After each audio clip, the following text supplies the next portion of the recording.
안녕하세요. 요즘 반도체 대란이네 뭐네 하면서 난리더라고요. 저는 반도체 회사에서 꽤 오래 근무를 했었습니다. 그래서 그런지 반도체 관련 질문을 굉장히 많이 받아요. 반도체가 뭔지, 검은색 그 반도체 칩 안에 뭐가 들어있는 건지, 그리고 글로벌 회사들이 어떤 식으로 반도체를 만드는지 이런 질문을 많이 받아요. 그래서 관련 내용을 기록도 하고 기본적인 내용에 대해서 공유도 해주고자 합니다. 전체적으로는 반도체 제조회사들이 어떻게 반도체를 만드는지에 대해서 방향성을 가지고 알아볼 건데 범위가 너무 넓어서 필요한 내용으로만 간단하게 정리해서 영상 자료를 만들어 볼게요. 우선은 오늘은 반도체란이라는 질문에 대해 정리를 해볼게요. 반도체라는 단어에 대해서 일반적인 이미지를 알아보기 위해서 구글에 반도체 키워드로 한번 검색을 해볼게요. 이 검색을 해보시면 우리가 흔히 생각하는 예상하고 있는 반도체들의 이미지도 나오고요. 그리고 이러한 반도체를 만드는 과정에서 발생을 하는 웨이퍼라는 이미지도 나오죠. 그리고 관련 회사들도 많이 언급이 되고 있어요. 그래서 우리가 흔히 반도체 했을 때 떠오르는 이미지들에는 이런 것들이 있는 것 같아요. 이번엔 사전에서 반도체라는 키워드로 검색을 한번 해볼게요. 반도체, 전기를 전하는 성질이 도체 혹은 부도체의 중간 정도인 물질의 총칭이라고 하네요. 이 얘기인 즉슨 그러면 전기를 전하는 물질이 도체도 될 수 있고 부도체도 될 수도 있는 물질을 이야기하는구나. 그렇다면 도체는 전류를 흘리는 거고 부도체는 전류를 흘리지 않는 건데 그럼 반도체는 전류를 얼마나 흘려야지 반도체라고 하는 거지? 라는 질문이 생겨요. 그래서 이번에는 반도체 정의에 대해서 좀 더 자세하게 나와 있는 곳은 없는지를 한번 검색을 해봤어요. 그랬더니 SK 하이닉스 뉴스룸에서 만든 자료에 반도체를 정의를 해놨더라고요. 이 반도체란 전기가 통하지 않는 순수한 실리콘의 3족 혹은 5족 불순물 원소를 화학적으로 결합, 도핑해 재질의 비저항 상수를 10의 마이너스 4승에서 10의 2승 5m 정도로 낮춘 물체라고 정리할 수 있습니다. 라고 되어 있어요. 그러면 요 밑에 있는 그림에서 위에 이제 말로 글씨로 적혀 있는 것들은 내용이 이해하기가 쉽지 않으니까 밑에 그림에서 한번 보고 이해를 한번 저희 해볼게요. 중간에 반도체라는 게 있네요. 그리고 정기적인 컨트롤이 가능하대요. 그래서 정기적인 컨트롤을 하면 얘가 일로 가서 절연체 역할도 할 수 있고 도체 역할도 할 수 있고 정기적인 신호를 주면 도체 역할도 할 수가 있대요. 그래서 이거를 조금 더 한번 생각을 해볼게요. 정기적인 컨트롤이 가능하다고 했으니까 그렇다면 이게 전류를 흘리기도 하고 흘리지 않기도 하는 스위치 같은 역할을 할 수 있는 것 같아요. 단 우리가 손으로 직접 온 오프를 직접 끄고 켜고를 하는 게 아니라 여기에 정기적인 신호를 줘서 온 오프를 결정을 할 수가 있을 것 같아요. 그러면 한번 조금만 더 생각을 해보면 이 그림에서처럼 된다면 스위치 역할도 할 수가 있지만 이게 중간에 반도체가 여기에서 멈추거나 절연 기능을 여기까지 가는 게 아니라 여기에서 멈추거나 여기까지만 도전 기능을 늘려주거나 이 중간에서 왔다리 갔다리 하면서 컨트롤이 가능하다면 사실 저항 소자의 역할도 할 수 있을 것 같아요. 그리고 콘덴서라는 게 기본적인 구조가 이 캐패시터의 기본 구조가 사실은 양쪽에 도체 판을 놔두고 중간에 절연 물질을 집어넣어서 채워 넣는 거잖아요. 그러다 보니까 사실은 잘만 만들면 반도체 두 개를 만들던 잘만 만들면 콘덴서 역할도 시킬 수 있을 것 같아요. 그리고 코일, 인덕터라고 하는데 이 코일에 대해서도 한번 알아볼게요. 보시면 코일도 별게 없죠. 도체를 길게 연결하, 최대한 길게 만드는 거를 저희가 이제 코일이라고 하죠. 그러면 코일도 도체를 길게 만들면 코일도 만들 수 있을 것 같아요. 이런 식으로 저희가 이 반도체라는 거의 활용 범위가 굉장히 넓을 수가 있구나. 우리 이렇게 한번 살짝 이해를 해보고 그리고 다음 장으로 한번 넘어갈게요. 그런데 다음 장으로 넘어가기 전에 여기에서 이제 보시면 모르는 단어들이 조금 나와요. 그래서 이 단어들에 대해서 한번 더 정리를 한번 해볼게요. 여기 보시면 3족, 5족, 도핑 요런 단어들이 나오는데 요런 단어들에 대해서 정리를 한번 하고 넘어갈게요. 우선 검색을 한번 해봤어요. 도핑은 전기의 성적을 조작하기 위해서 약물 복용을 하는 것을 뜻한다. 이거는 저희가 원하는 답은 아니죠. 반도체 도핑. 반도체가 검색을 하면 굉장히 내용이 길게 나와요. 근데 이게 사전 검색을 한 건데 이게 몰라서 반도체가 뭔지 몰라서 반도체 도핑이 뭔지 몰라서 사전 검색을 한 건데 내용이 생각보다 굉장히 난해하기도 하고 엄청 양이 방대하더라고요. 그 중에 일부를 가지고 왔어요. 근데 저희가 이걸 다 읽을 거는 아니고 여기서 어떤 단어들이 있는지만 한번 볼게요. 여기 보시면 도핑이라는 단어는 계속 나오는 것 같고요.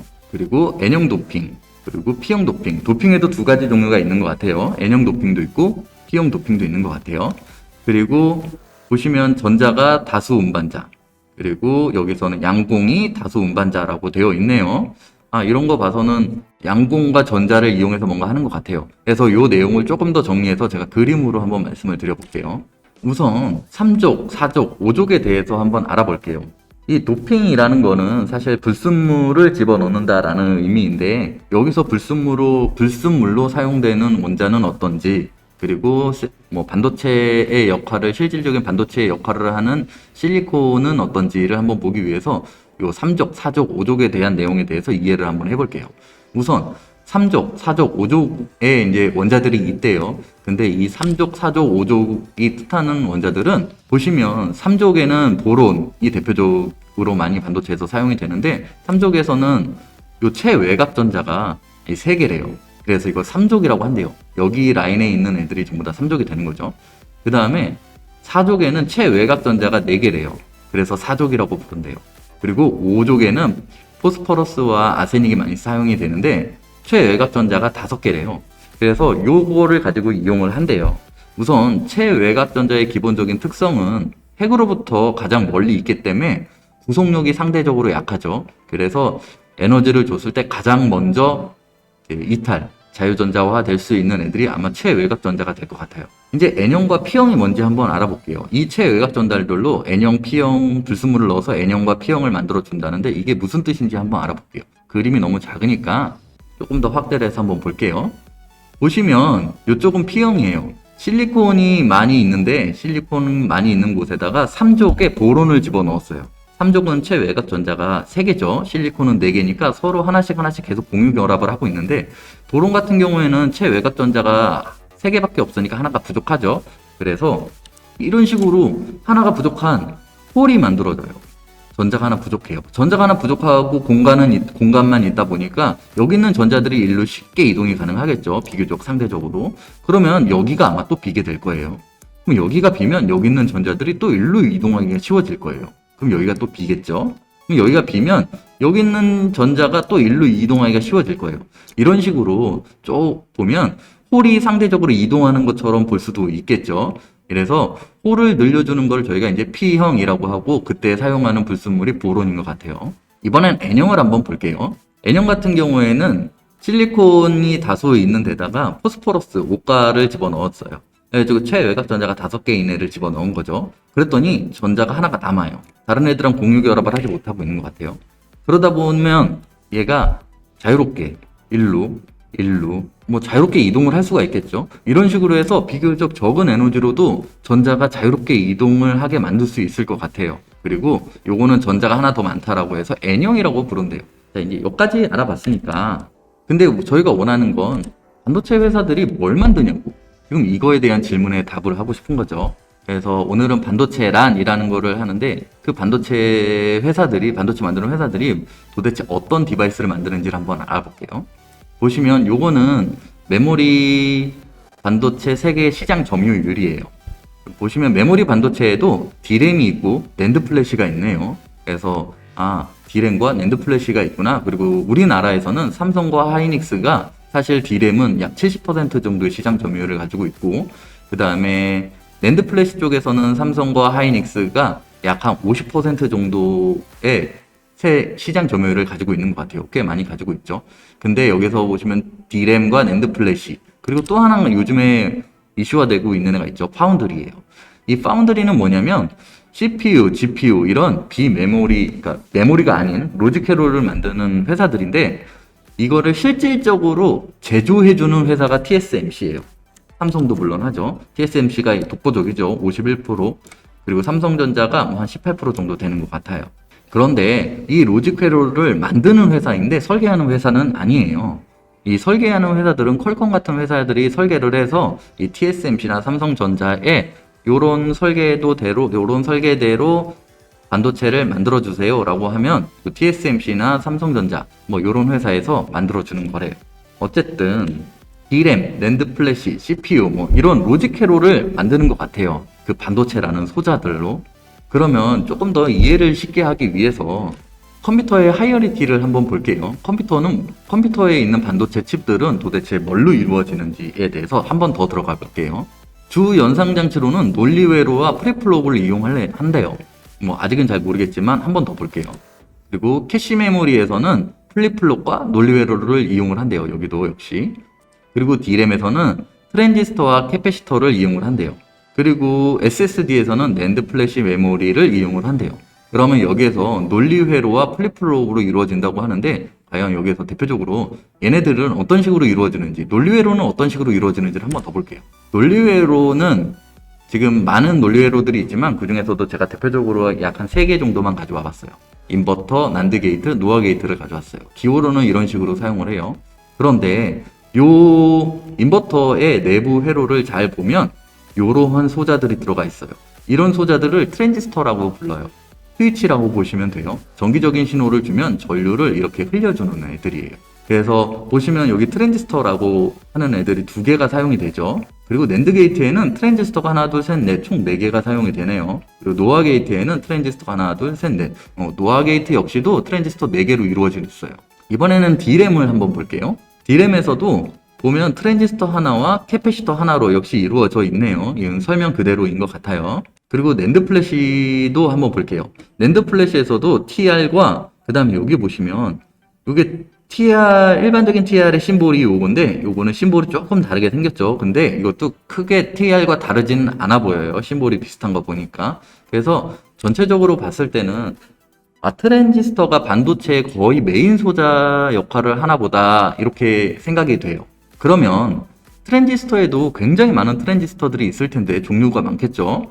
그 중에서도 어떤 트랜지스터들이 이 반도체 칩 안에, 저희는 사실 이런 반도체를 원하는 건 아니죠. 이런 반도체에 대해서 공부하고자 하는 게 아니라 그런 큰 회사들이 만드는 반도체 칩에 대해서 공부를 알아보고 싶은 거니까 이런 집적도가 높은 반도체 칩 안에가 어떤 트랜지스터들이 사용이 되는지에 대해서 한번 알아볼게요. 우선 기본적으로는 트랜지스터에는 바이폴라 트랜지스터, 모스펫 트랜지스터, 근데 흔히 집적 회로가 높은 회로에서는, 이 집적도가 높은 회로에서는 이 모스펫 트랜지스터가 주로 많이 사용이 돼요.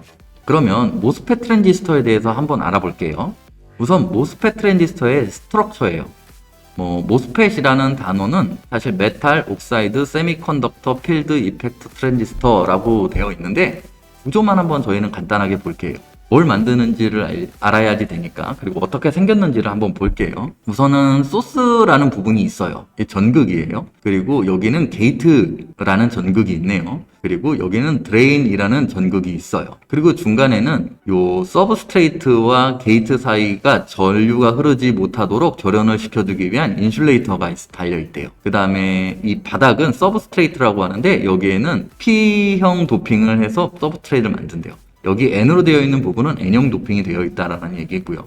P로 되어 있는 부분은 P형 도핑이 되어 있다라는 얘기예요. 그리고 이 부분들은 각각 트랜지스터는 그래서 FET 트랜지스터 같은 경우에는 소스, 게이트, 드레인 이 3가지 전극으로 구성이 되어 있고 게이트와 서브스트레이트 사이에 전류가 통하지 못하도록 인슐레이터로 막아놓은 형태가 되는 것 같아요. 굉장히 간단한 것 같아요. 그러면 어떤 식으로 동작을 하고 어떤 식으로 스위칭을 하는지를 한번 볼게요. 우선 소스 쪽에 그라운드를 연결을 하고요. 그 다음에 드레인 쪽에 플러스 전압을 인가를 해볼게요.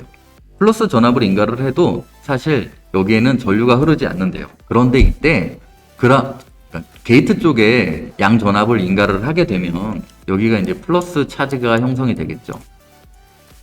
이런 식으로 플러스 차지가 아마 여기에 형성이 될 거예요. 여기에 플러스 차지가 형성이 되고 나면 전자들이 이렇게 일렬로 쭉 올라와서 배열이 된대요. 그리고 이렇게 배열이 된 전자를 채널이라고 하고 이런 채널이 형성이 되어야지만 드레인에서 소스 쪽으로 전류가 흐르게 된대요. 그렇다면 드레인에서 소스 쪽으로 전류를 흘리는데 그때게 스위칭 역할을 하는 전기적 컨트롤을 하는 시그널이 게이트에다가 넣는 시그널이 되겠구나 이렇게 이해가 되죠. 그러면 게이트에다가 얼마만큼의 전압을 넣어야지 여기로 전류가 흐르게 되는지에 대해서 한번 알아볼게요. 우선 오른쪽 표를 한번 보시면 X축은 게이트 전압이고요. Y축은 드레인 전류예요. 그런데 여기서 게이트 전압을 쭉 올려도 드레인 전류는 증가를 하지 않아요.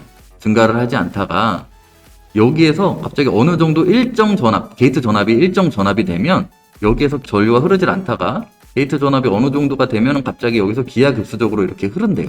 지금 요 표에 보시면 그렇게 되어 있죠. 그러고 보니까 그러면 이 부분이 굉장히 중요해지겠죠. 요 부분. 전류가 갑자기 기하급수적으로 흐르기 시작하는 이 부분. 이 부분을 저희가 문턱 전압이라고 하고 영어로는 스레시홀드 볼테이지다라고 얘기를 해요. 그리고 기호로 쓸 때는 VTH 이렇게 작성을 해요. 그리고 요 문턱 전압이 중요한 이유는 이 TR을 켰는지 껐는지를 결정하는 중요한 파라미터예요. 그래서 앞으로도 계속 언급이 될 거예요. 어쨌든 이 문턱 전압은 전류를 흘리고 흘리지 않고의 기준이 되는 그런 이제 중요한 파라미터인 것 같아요. 그래서 오늘은 모스펫 트랜지스터까지만 진행을 하려고 했는데 구조와 동작 원리에 대해서까지만 이야기를 해보려고 했는데 조사를 하다 보니까 요 모스펫 트랜지스터의 히스토리가 있더라고요. 그래서 그 히스토리에 대해서 간단하게 그냥 눈으로 보고만 한번 넘어갈게요. 아이디어는 1920년도에 이미 제안이 되었대요. 그리고 1960년대에 벨 연구소의 강대원 박사님, 만디 나틸라, 킬비, 노이스, 바우어 등이 실용화 기술을 개발을 했대요. 그런데 여기서 보시면 한국분이 계시죠? 그래서 제가 좀 더 알아봤어요. 과연 여기서 한국분이 하신 역할은 어떤 역할일까? 들어갔더니 초기에는 적용 시에 장애 요인이 두 가지가 있었대요. 하나는 게이트와 드레인 소스 사이의 경계가 불확실했다. 앞에서 보시면 처음에는 여기에 있는 여기 인슐레이터 들어가죠. 이 부분으로 전류가 통하면 이 채널이 형성이 됐을 때에 전자가 이쪽으로 이동을 해버릴 테니까 이동을 하면 안 되겠죠. 이동을 못하게 막으려고 여기에 인슐레이터를 만들어 놨는데 그래서 이동을 못하고 여기에 그냥 쌓여만 있게 하고 싶은 거죠. 그런데 이 부분이 인슐레이팅을 해야 되는데 절연을 시켜줘야 되는데 이 부분이 만들기가 어려웠나 봐요. 그 강대원 박사님의 가장 큰 업적은 이때 여기에 있는 그 절연체를 만드는 물질을 개발하신 분으로 저는 알고 있어요. 그래서 그 당시에 SiO2라는 막지를 이용을 해서 그 경계를 만들었다고 해요. 그 다음에 두 번째는 게이트의 길이가 길어서 바이폴라 대비 전류 특성이 불리했다. 이 말은 여기가 이제 게이트죠. 여기에서부터 여기까지의 길이가 굉장히 길었었나 봐요. 그러다 보니까 여기로 전류가 흐르는데 이 채널이 상대적으로 길게 형성이 되니까 저항이 높아서 전류 특성이 조금 안 좋았었나 봐요. 근데 뭐 지금은 원체 집적도가 너무 많이 집적도가 높아져서 지금은 뭐 나노대로 들어가고 있으니까 사실 그 부분은 많이 현재는 개선이 된 것 같아요. 뭐 그 이외에도는 별다른 얘기는 없지만 뭐 1970년대 이때서부터 D램 그 다음에 CPU에도 들어가는 이런 집적배를 본격적으로 사용하기 시작한 것 같아요. 그리고 1980년도서부터 이제 본격적으로 이러한 FET 트랜지스터가 많이 사용이 되었다고 하네요. 오늘은 여기까지 할게요. 감사합니다. 수고하셨습니다.